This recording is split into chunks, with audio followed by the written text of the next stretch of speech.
Otep à tous, bien-aimés frères et sœurs. Vous savez,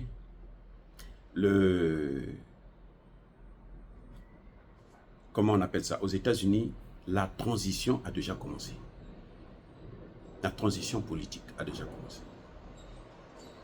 La transition politique ne se fait pas comme on le voit en France, où bon, vous venez vous asseoir 2 heures, 1 heure, et puis vous sortez de là, on a transmis, on a fait la passation de service. Non, non, non. Ici, ça se passe pendant des années. Vous avez vu que, pendant des mois plus tôt, vous avez vu que quand Kamala Harris a reconnu sa défaite, la première des choses qu'elle a dites, nous allons faire en sorte que la transition puisse se passer pacifiquement. Si la transition, c'est le 20 janvier prochain, pourquoi elle va le dire 1 mois, 2 mois avant? Même pas 3 mois avant. Pourquoi? C'est parce que la transition commence immédiatement. Parce qu'il faut du temps au président élu pour avoir un gouvernement. Quand il arrive le 20 là, il a déjà son staff. Oui, tout le monde sait que non, aux affaires étrangères, à la justice, à la défense, machin, tout ça là, on sait qui sera là. C'est comme on parle par exemple de l'autre Kennedy à la santé. On sait quelle est la directive, la ligne de conduite, la politique qu'il va mener à la santé. On parle déjà, il y a 1 an, pour la défense. On soupçonne, il y a 1 an, ça se discute encore, aux affaires étrangères. Donc la transition a déjà commencé. Vous avez vu la semaine qui suivait, la même semaine après l'élection, même pas quelques jours après l'élection, les 2 présidents se sont rencontrés à la Maison Blanche pour justement mettre en place les modalités de la transition. Et vous avez vu que la première personne que Trump a nommée, c'était son directeur de cabinet, son Chief of Staff. Chief of Staff. Donc le chef du personnel. C'est-à-dire que tous les recrutements doivent se faire avec le chef du personnel.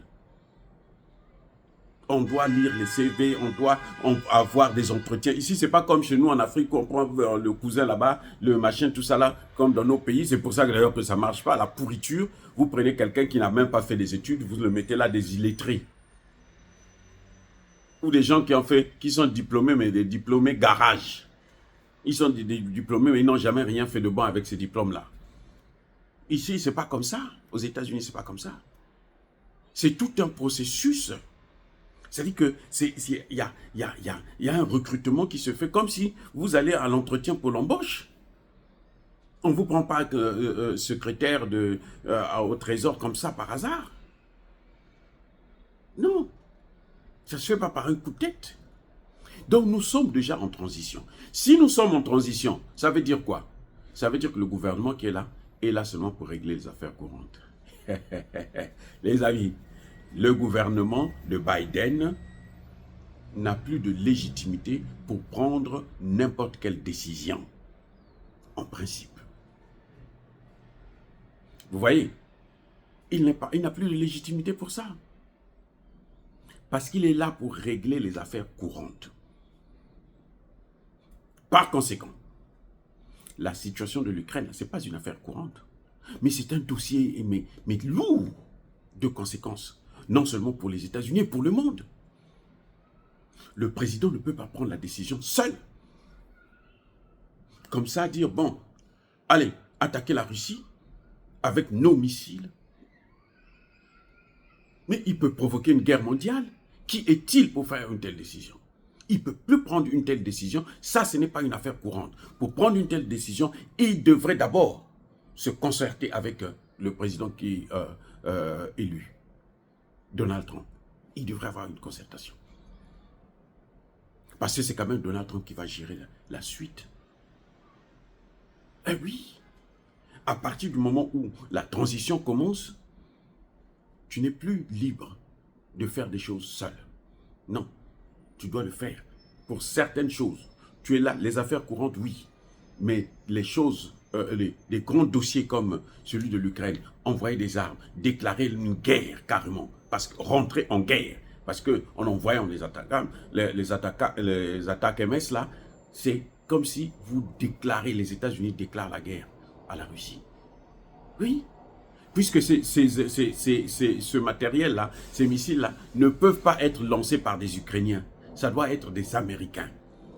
Ça doit se faire avec le renseignement satellitaire américain. Ça doit être guidé par des Américains. Les objectifs doivent être déterminés par les Américains. Donc, ils déclarent la guerre. Mais comment tu peux prendre une telle décision, sachant que tu es en train de partir? C'est pour ça que vous avez vu qu'ils se cachent.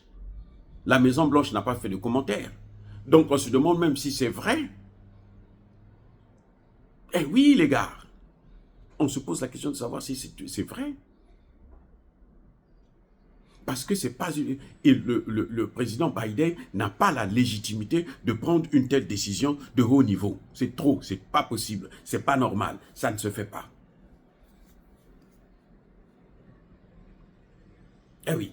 Et vous savez quoi? Le Parlement n'a pas été saisi. Le Sénat américain n'a pas été informé, n'a pas été consulté. La Chambre des représentants non plus. On dit, oui, ce sont ses pouvoirs discrétionnels. Donc, il peut prendre la décision seul. Oui, mais il ne peut pas prendre la décision quand il y a déjà un président qui est élu. Pourquoi il n'a pas pris ça avant l'élection? Cette guerre n'a pas duré il y a 2 ans. Il y a 2 mois, 2 jours. Non. Il aurait dû prendre ça avant l'élection. Alors donc, c'était un calcul politique. On s'est dit non, on va faire d'abord l'élection et puis bon, on va voir si on perd. On va mettre la patate chaude dans les mains du président élu. C'est ça?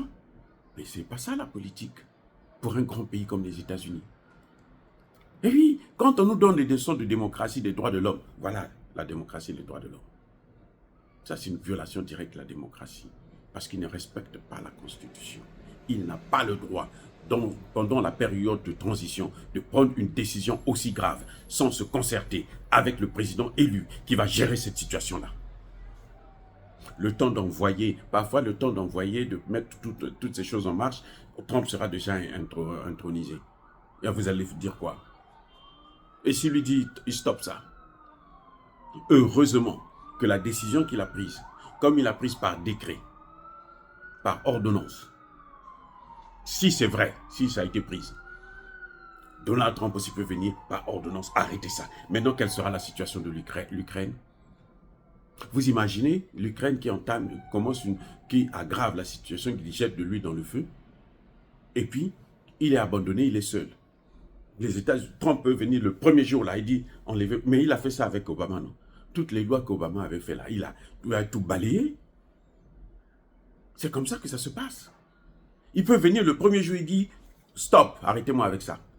Ne nous donnez plus des armes et il n'a plus le droit d'utiliser nos armes. Il est maintenant exposé, la Russie peut en faire ce qu'elle veut. Et c'est ça que les gens veulent? Non. La meilleure des choses, c'est faire comme le chancelier allemand. Commencer à parler avec Poutine. Et si j'étais Zelensky, c'est sur ça que j'allais m'appuyer. Parce que Zelensky a un précédent, hein, vous savez, non, avec Trump. Eh oui, en 2018, Zelensky a refusé de nommer un juge pour ouvrir une enquête, pour regarder quelles sont les malversations de la famille Biden. Zelensky, là que vous voyez, il a refusé. Mais Trump aussi peut refuser, peut le lâcher. Alors que Trump ne demandait que la vérité. On veut savoir ce qui s'est passé exactement. C'est la vérité, c'est la justice. Pourquoi vous cachez la justice? Pourquoi vous vous cachez? Parce que vous n'êtes pas sérieux. Les amis, soyez bénis, soyez abondamment bénis par le Dieu des Kémites et par nos ancêtres évangélisés. Mais que tous ceux qui persécutent le continent africain, le pillent et le déstabilisent, qu'ils soient noirs, blancs, chinois, arabes, juifs, indiens, qui qu'ils soient punis, maudits, foudroyés, neutralisés, écrasés, effacés par le Dieu des Kémites et par nos ancêtres évangélisés. Vive l'Afrique éternelle, j'ai dit et j'assume.